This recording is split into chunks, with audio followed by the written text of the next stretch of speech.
Okay. Good evening, everyone. I talked a little bit in class about how I wanted to do a short video-esque review where I go through and talk about the highlights and key points of period 3, 4, and 5. Remember, you're responsible for periods 1 and 2. Those are in your summer assignment, but as we talked about, that information is relatively old in your brain, and I don't really trust you. Well, not that I don't trust you, but I don't really think that over time you guys would remember stuff from the summer. So please make sure you're getting that taken care of. Whenever we discuss period 3 on your midterm sheet, it goes by topic. Um, Whenever we discuss period 3 in this video, I'm really going to hit the high points, right? I'll talk a little bit about the French and Indian War. I'll talk a little bit about the declaratory acts, the intolerable acts, all of the different taxes. I'll talk about the proclamation line. I'll talk about Pontiac's rebellion. From there, as far as the American Revolution and conflicts and battles, kind of sparing on the information.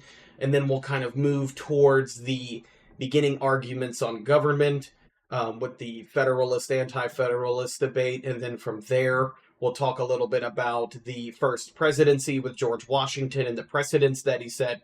And then we'll talk a little bit about John Adams.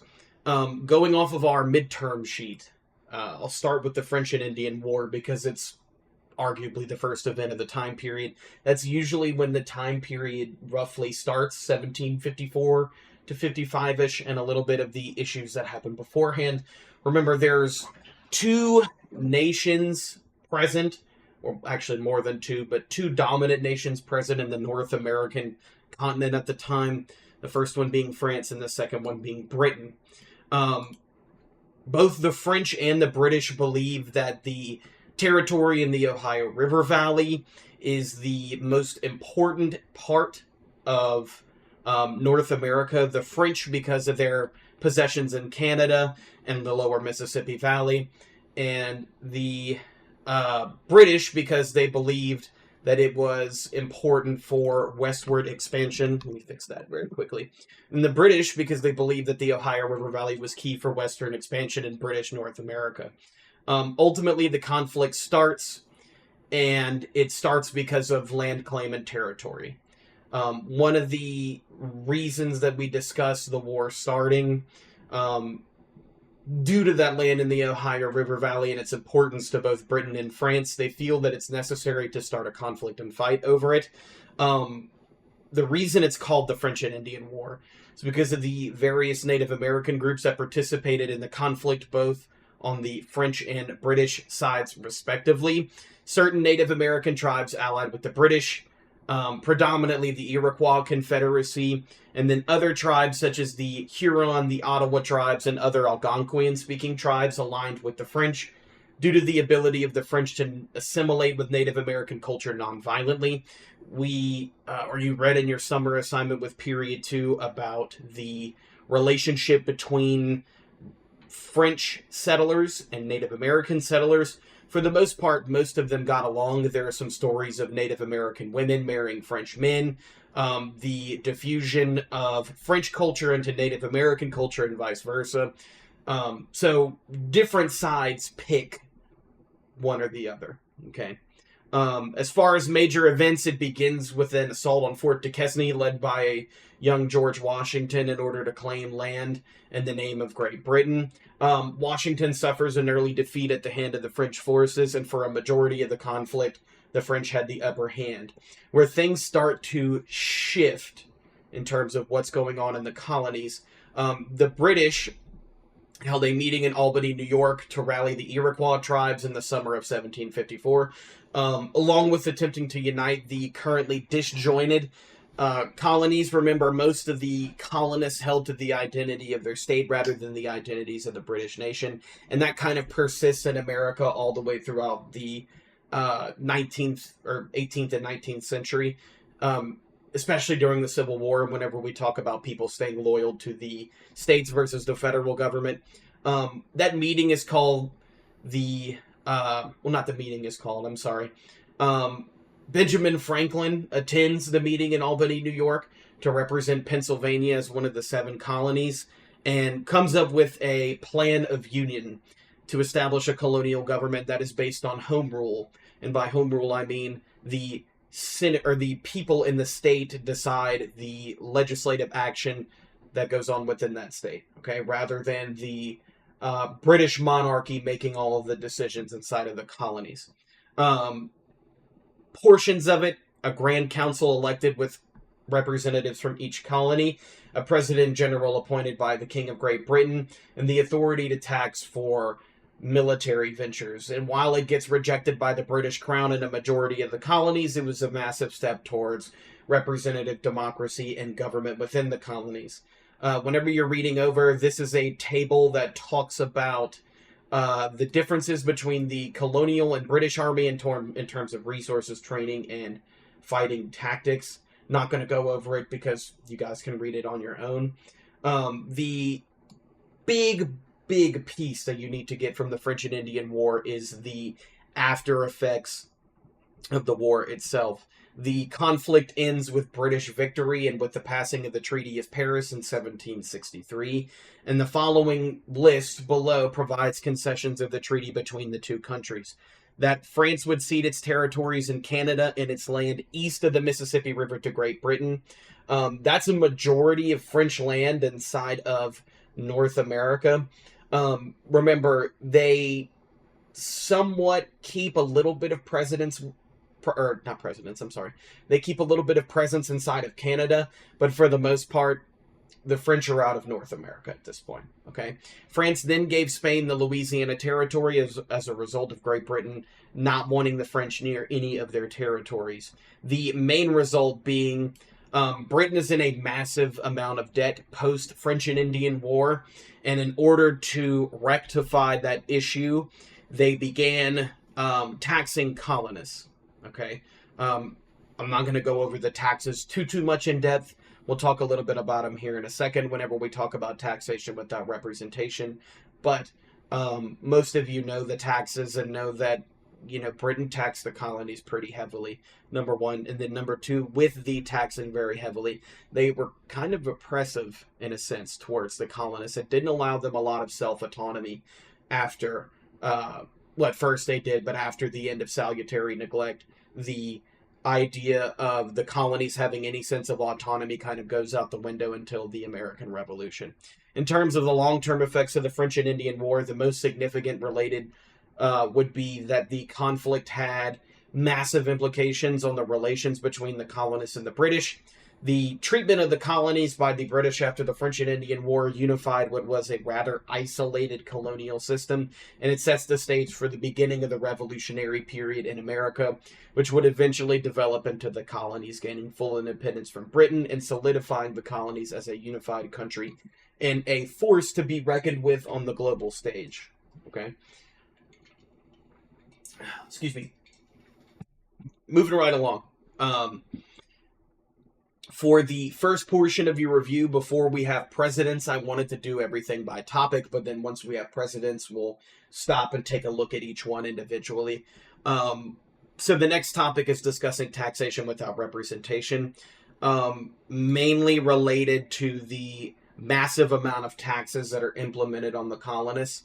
The first one being the Stamp Act. Well, not the first one, but one of the first taxes issued to the colonists is the Stamp Act, and then all of these that follow, the Declaratory Acts, the Townshend Acts, the Sugar Act, and the Intolerable Acts, which are all passed in an attempt to raise and levy money after the French and Indian War. Some of the other taxes have a different function, like the Declaratory Acts, which instituted complete legislative control over the colonies and allowed British Parliament to further enact other kind of taxes in various forms of legislative initiative. Some of them were about money. Some of them were about self-governance in the colonies. Some of them were about keeping British soldiers well fed and safe with the quartering issue. All of them as a whole, realistically, do not do anything positive for the colonies. Okay?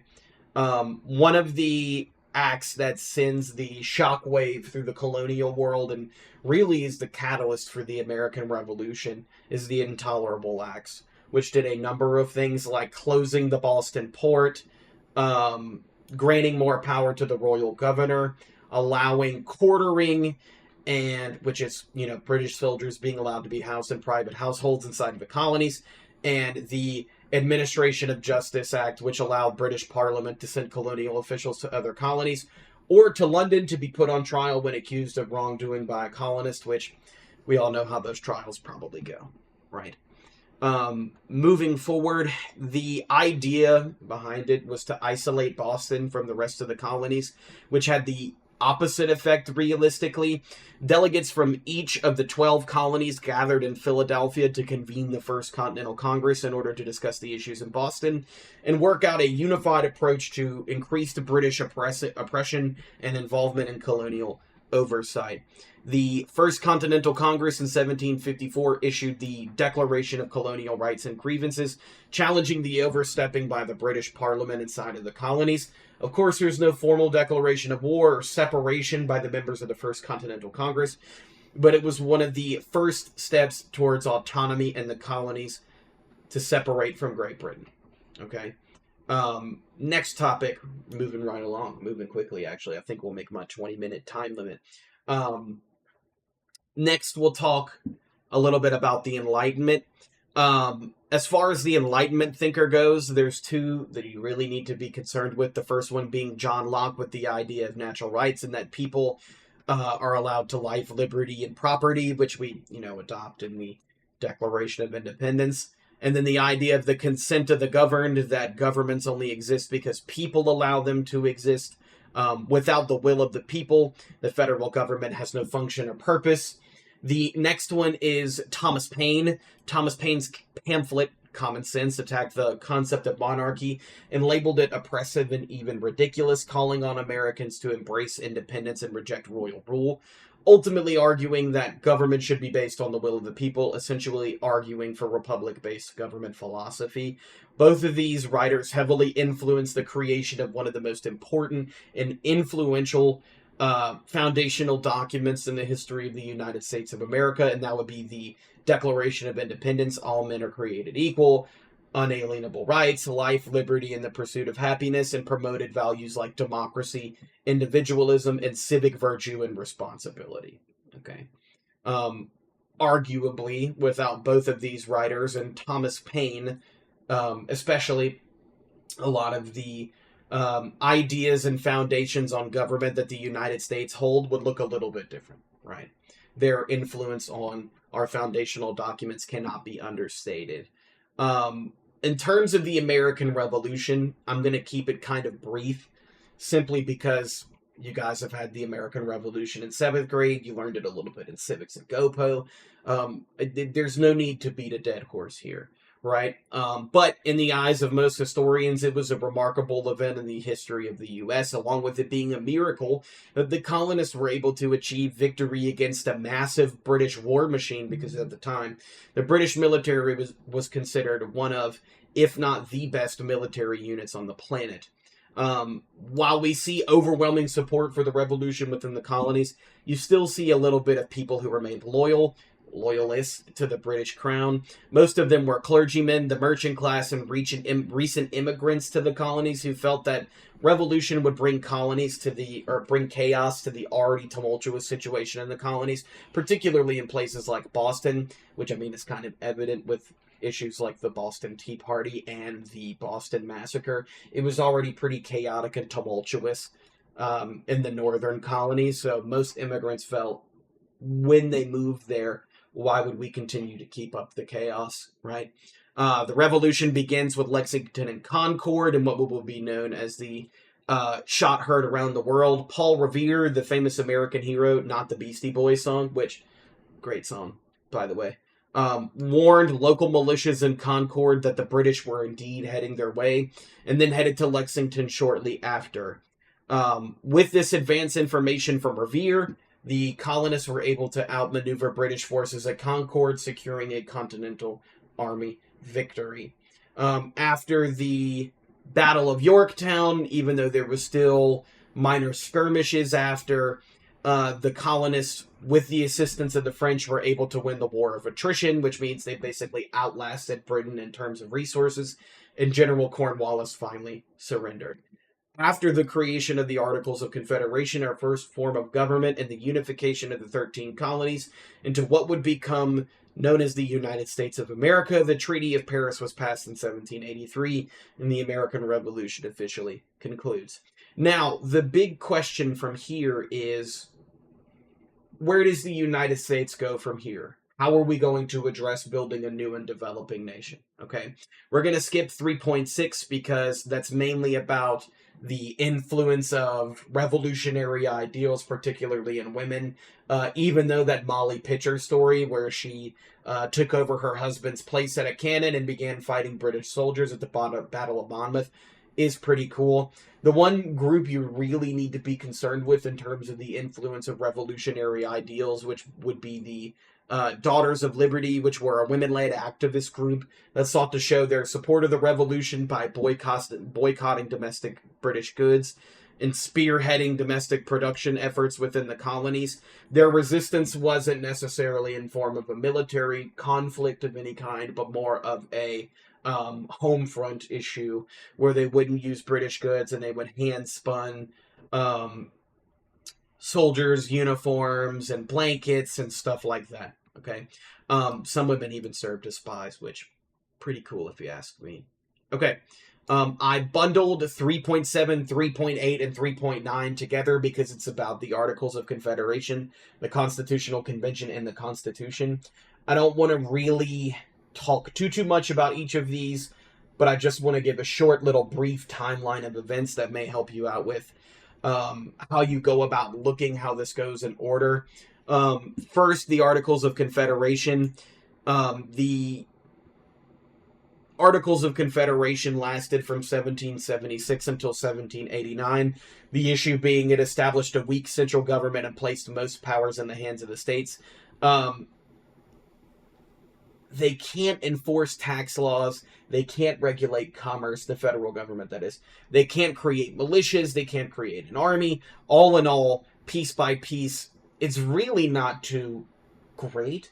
There are some great things about it on the precedents that it establishes with states and state sovereignty, but for the most part, the Articles of Confederation are considered pretty weak, and that's exposed by Shays' Rebellion. Right? The U.S. government failed to pay its veterans and failed to raise a militia in order to put down the rebellion at the time.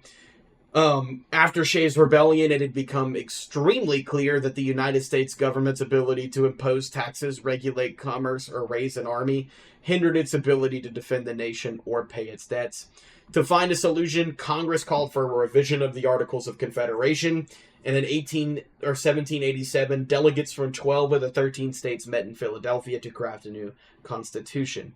The convention was the site of spirited debate over the size, scope, and structure of the federal government, and its result was the United States Constitution. This was accomplished after the merging of the Virginia and New Jersey plans that would create the Connecticut or Great Compromise Plan that would be the foundation of what we know today as the modern United States governmental structure.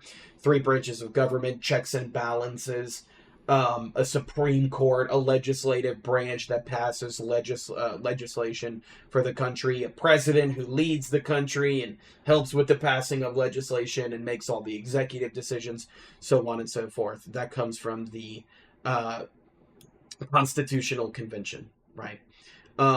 The notorious 3/5 Compromise apportioned representation to southern slaveholding states in a scheme that counted 5 enslaved men and women as 3. Remember, every issue we have discussed up until this point can boil down to political representation in a state sovereignty or federal sovereignty issue, especially with periods 4, 5, and even 6 to an extent. That theme returns, okay? From here on out, the review's going to shift to president by president in order for you to be able to follow the review a bit quicker and more chronologically. First president of the United States, George Washington, had quite the task list ahead of him to be able to, flesh out a brand new country. Washington was elected our first president in 1789, heading the executive branch, and his main goal was to set precedents for future presidents to follow in a variety of areas. Okay, the first issue with Washington at the helm comes in the manner of the national bank debate. Remember, the debates between Federalists and Anti-Federalists led by Hamilton and Jefferson, respectively. Hamilton with the Federalists and Jefferson with the Anti-Federalists, started over the national bank issue. Hamilton favored the national bank in the necessary and proper clause. The federal government has the power to do anything necessary and proper to upholding the tenets, I guess you could say, the principles and tenets of the Constitution, and anything necessary and proper in order to lead a proper nation.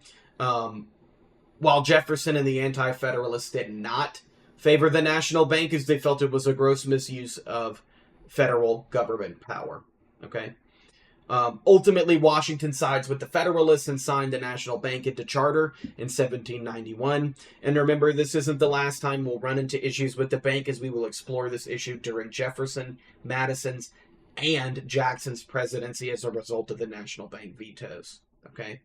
Washington also has issues with the French, because the French Revolution is going on, and everybody looked at America after France helped us with our American Revolution to be a source of aid to the French in the time of the French Revolution. Washington doesn't want any part of it. Washington decides, hey, we're a young country, we're still developing. What would be the point in us getting involved in an issue that's halfway across the world? We don't have any real economic stake or ties with. What would be the point, right? Washington decides to issue a proclamation of neutrality, guaranteeing that the U.S. would stay out of any issues related to the French Revolution and not align with the French crown or revolutionaries, with the reasoning being that we were still in debt as a result of the American Revolution. Okay, to counter that debt, or that, the massive economic hole that we're in as a result of the American Revolution, Alexander Hamilton proposes a tax on whiskey. This angers most farmers, as whiskey was considered a form of currency and their main source of income. A group of farmers in Pennsylvania tarred and feathered tax collectors and even burned down the house of a tax collector in Pennsylvania. And as a result, Washington ordered a force of about 13,000 soldiers to squash the rebellion. There's no real violence. It's just a little bit of unrest. And the federal government was much stronger than they were under the Articles of Confederation, and it's kind of a test to see whether the Constitution is effective or ineffective, right? Upon leaving office, Washington issues his farewell address as a warning to future American presidents. The two main things being that Washington warned against America in the future was to avoid party affiliations based on geography or party, avoid long-term alliances with other countries, and to always celebrate American achievement. Didn't quite listen to him in the short term. John Adams gets immediately involved in issues with the French, with the XYZ stuff. Thomas Jefferson has to deal with both the French and the British in terms of impressment. So Washington sets these precedents, and even though, it looks like everything's on the up and up for America, things are just getting started, okay?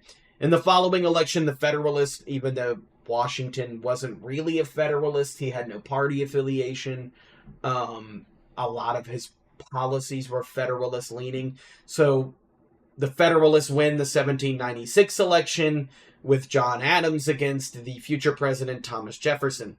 Adams' presidency is plagued with both issues domestic and foreign, with the looming French Revolution and issues of impressment from both the British and the French plaguing his presidency. In terms of domestic policy, on the heels of the XYZ affair, there was a growing anti-French sentiment within the United States citizenry, as they felt that the French diplomats were extremely insensitive towards the American diplomats who were seeking to resolve issues with impressment in the ongoing French Revolution. Just a reminder, XYZ, we'll scroll down. It was the negotiations that Adams sent with the French. Adams sent 3 diplomats to Paris to negotiate on the issues of trade and impressment. But 3 French diplomats named X, Y, and Z documents released by Adams after the issue had concluded demanded a $250,000 personal bribe and a $10 million loan from the diplomats in order to begin discussion. When word gets back to the U.S. about the situation, an extremely inflammatory reaction occurred in response, with most United States citizens, predominantly the Democratic Republicans, demanding immediate action against the French government. To counteract that, he passes the Alien and Sedition Acts, which were created in order, supposedly, to prevent aiding and abetting the country of France inside of the United States, and in reality, it was aimed at immigrants who usually tended to vote for the Democratic Republican Party and members of the party as well. In response to this use of this draconian-esque legislation by the Federalists, Jefferson and Madison passed the Kentucky and Virginia resolutions in their respective state legislatures, which argued that states could nullify the Alien and Sedition Acts. And the reason I'm exclamation pointing this right here is because the issue of nullification pops up again in period 3, period 4, and period 5. It's not going to be the last time we talk about it. Remember, John C. Calhoun nullifies the Tariff of Abominations in 1828. So it's a repeating issue in this class and in United States history, right? It raises a large debate over the issues of states' rights taking supremacy over federal rights and vice versa. And you could best believe we'll be talking about nullification later on down the road. Adams responded to the, issues inside of the United States and the issues with trade and impressment by instituting the Navy, improving coastal defenses, creating a provisional army, and allowed the president to have the authority to summon up to 80,000 militiamen to active duty. Congress ultimately passes those to the Alien and Sedition Acts to curb dissent. Organized the Marine Corps, created the Navy Department, and canceled the treaties of alliance and commerce that had been negotiated during the War of Independence. Incidents, some bloody, soon take place on the high seas, and historians call this undeclared war a quasi-war crisis, not really getting into any conflict with France, but there were naval skirmishes in the Atlantic Ocean and around the country of France. Okay. Ultimately, Adams failed to resolve domestic issues, results in the diminishing of the Federalist foothold on the presidency and his eventual loss in the election of 1800 to Thomas Jefferson and the Democratic Republicans. Okay, that was all for period 3. I went a little bit over my time frame. Sorry about that, but I still think I did a pretty decent job at keeping it somewhat short. If you have any questions, please feel free to reach out and let me know if there's anything I can do to help you studying for your midterm. Good luck. See you in class.